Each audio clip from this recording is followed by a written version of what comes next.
Pemirsa diduga melakukan tindak pidana pemerasan. Bendesa adat Brawo di Badung ditangkap petugas Kejaksaan Tinggi Bali dalam operasi tangkap tangan di kawasan Renon Denpasar, Kebarin.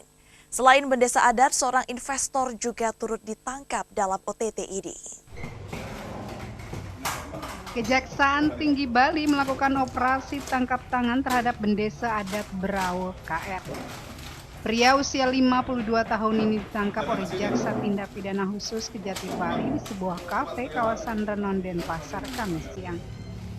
Dalam video milik petugas terlihat KR tak berkutik saat sejumlah petugas kejaksaan menangkapnya ketika tengah bertransaksi menerima uang dugaan hasil pemerasan investasi jual beli tanah di kawasan Brawo. Bersama KR, petugas juga menangkap seorang investor pembeli lahan berinisial AN yang turut serta melakukan tindak pemerasan serta dua orang lainnya. Kepala Kejaksaan Tinggi Bali Ketut Sumedana menjelaskan bendesa adat meminta sejumlah uang hingga 150 juta rupiah kepada pemilik lahan dari hasil penjualan tanah dengan alasan kepentingan adat. Kejaksaan menduga modus pemerasan semacam ini diduga tidak hanya dilakukan sekali pada satu orang korban, namun diduga ada sejumlah investor dan pemilik lahan yang menjadi korban di wilayah lain. Perbuatan yang dilakukan oleh saudara KR ini ternyata tidak hanya dilakukan oleh satu orang, tapi ada beberapa orang investor. Ini sedang kami dalami.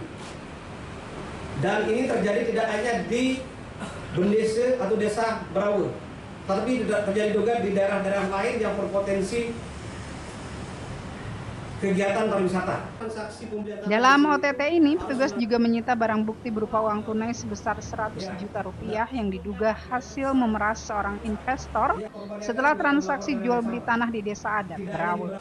Hingga saat ini kedua pelaku masih menjalani pemeriksaan mendalam di kantor Kejati Bali. Petugas juga memeriksa dua orang lain yang juga turut diamankan saat operasi tangkap tangan ini. Para pelaku terancam dijerat pasal 12 Undang-Undang Tindak Pidana Korupsi atau Tipikor. Dari Denpasar, Indira Ari iNews melaporkan.